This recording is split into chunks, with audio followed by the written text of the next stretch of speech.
안녕하세요. 클릭해주셔서 감사합니다. 동물에 대한 다양한 이야기를 하는 점순이네 동물기입니다. 오픈 기념 그 11번째 주제는 인도의 동물들입니다. 그럼 지금부터 시작합니다. 여러분들은 동물의 왕국이라면 어느 곳이 떠오르나요? 많은 사람들은 아프리카를 생각하실 거예요.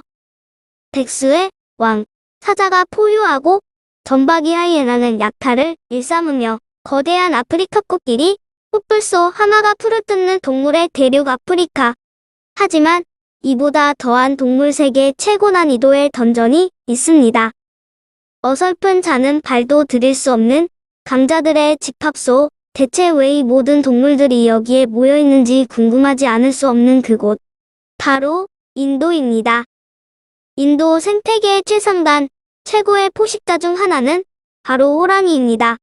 이 친구들은 벵골 호랑이인데 우리나라의 시베리아 호랑이와는 조금 다른 더운 곳에 밀림에 살고 있는 아이들이죠.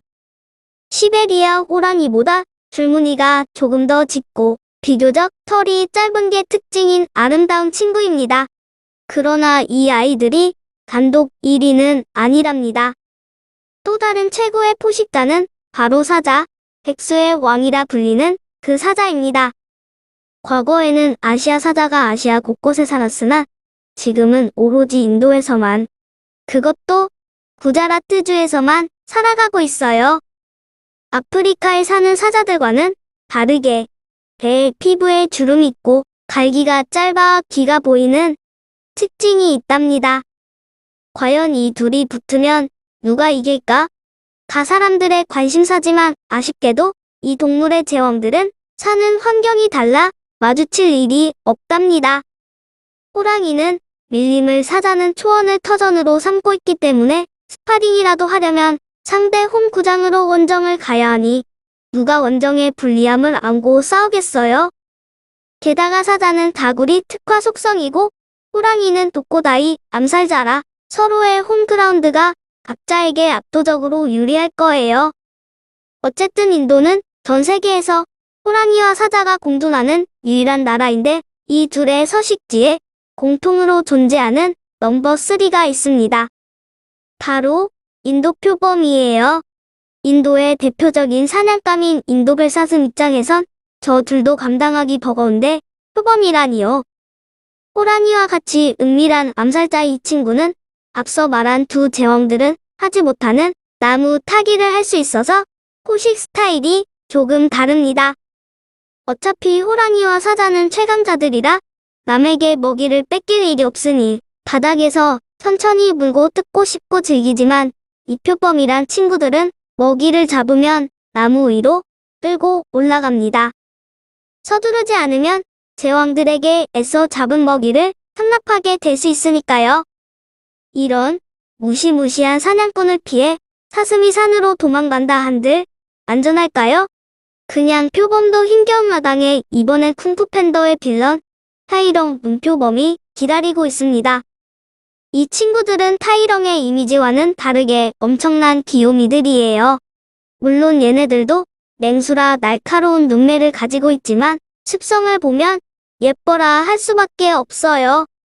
이 친구들은 꼬리가 굉장히 발달되어 있는데 험난한 산지에서 사냥을 하다 보니 꼬리로 중심을 잡아야 해서 꼬리의 근육량이 다른 큰 고양이들은 비교도 안 되게 많아요.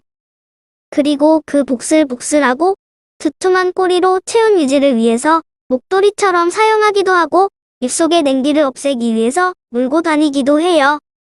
마치 치마가 땅에 끌릴까 살짝 들어 올리고 가는 이미지인데 맛있는 거 물고 가는 것처럼 보이기도 하죠.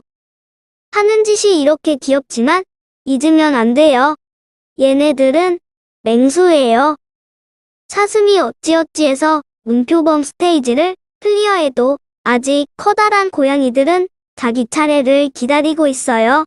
이번엔 구름 표범이에요.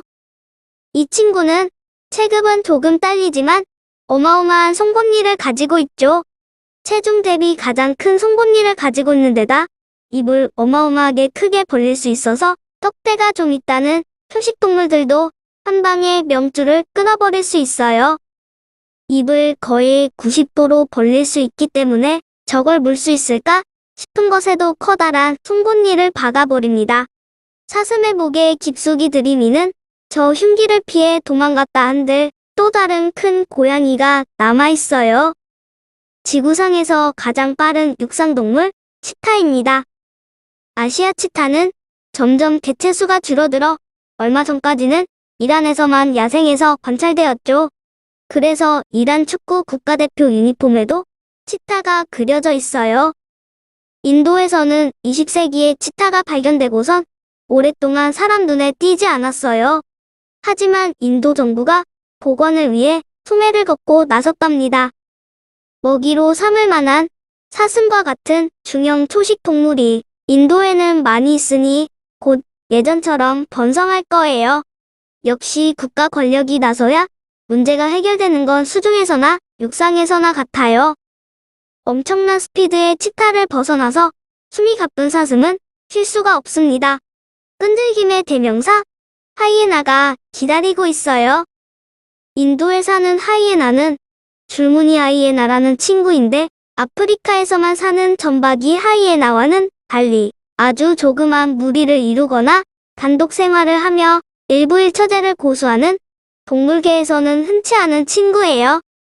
처진 눈꼬리와는 상반되게 싸움 실력은 상당해서 어린 호랑이나 사자, 다 큰 표범하고 싸워도 절대 밀리지 않는 패기를 보여줍니다. 게다가 환경 적응력이 최고 수준이라 인도에서 아프리카까지 살지 않는 곳이 없을 정도예요. 인도에서 이 친구들의 최고 라이벌은 늑대입니다.